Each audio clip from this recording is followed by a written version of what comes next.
This is IGN. This terrific adaptation gets its proper ending. This is your IGN review of Watchmen Chapter 2 by Zaki Hassan.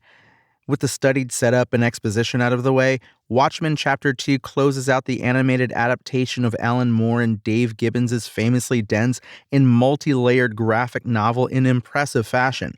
Fidelity to the source material and the demands of cinematic pacing are neatly balanced by writer J. Michael Straczynski, and from the firm foundation of a screenplay, Watchmen emerges as one of the most substantial entries in the entire voluminous catalog of DC animated features from Warner Brothers. Chapter 2 benefits from how Chapter 1 established the inner workings of Moore's alternate 1985, a reality where Richard Nixon is still president of the United States, the threat of nuclear Armageddon is imminent, and costumed superheroes play a crucial role in the unfolding of the 20th century. Directed with practiced precision by Brandon Vietti, the animation, which incorporates CGI and character designs that directly evoke Gibbons' exacting line work, suits the storytelling approach. It's smooth and easy to follow, and works in tandem with the actors to enliven the characters on screen. Titus Welliver finds a new lane for his Rorschach, imbuing him with quiet menace while uttering many of the same lines with an entirely different tone and inflection that nevertheless feels entirely appropriate. Much of the film's emotional heartbeat centers on the romantic storyline between the Batman-esque Night Owl and female hero Silk Spectre, voiced by Matthew Rhys and Katie Sackhoff respectively.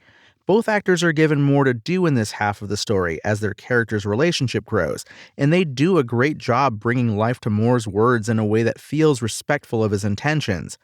One big question longtime fans may have, particularly in light of the Snyder version, does the third act involve a certain giant squid? Without spoiling too much, yes. In fact, it almost feels like this two-part animated adaptation exists solely to put the comic's original ending on the screen. Here, as on the page, it's far more interesting and less convoluted.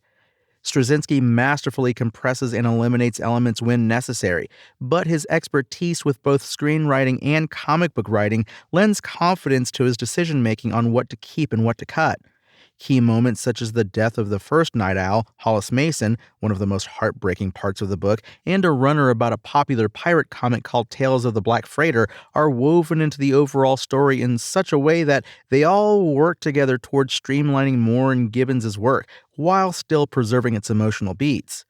I'd say this is a loving adaptation that would make Moore proud, but given the curmudgeonly writer's well-known reticence toward anything DC has done with the property past the book he wrote 4 decades ago, that might be a bridge too far.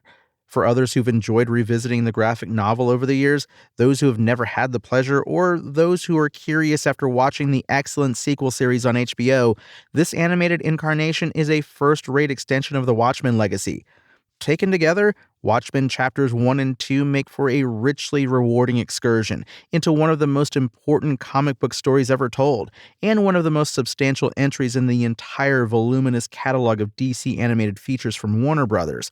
Featuring strong voiceover work and an animation style that evokes the work of original artist Dave Gibbons, the many ways it sticks to its roots delighted this fan of the comic, but it can just as easily serve as an entry into this story for someone experiencing it fresh. Watchmen Chapter 2's IGN score? 9 out of 10. Thanks for listening to IGN. My name is Tony Jackson, and for the latest movie reviews and news updates, visit us at IGN.com.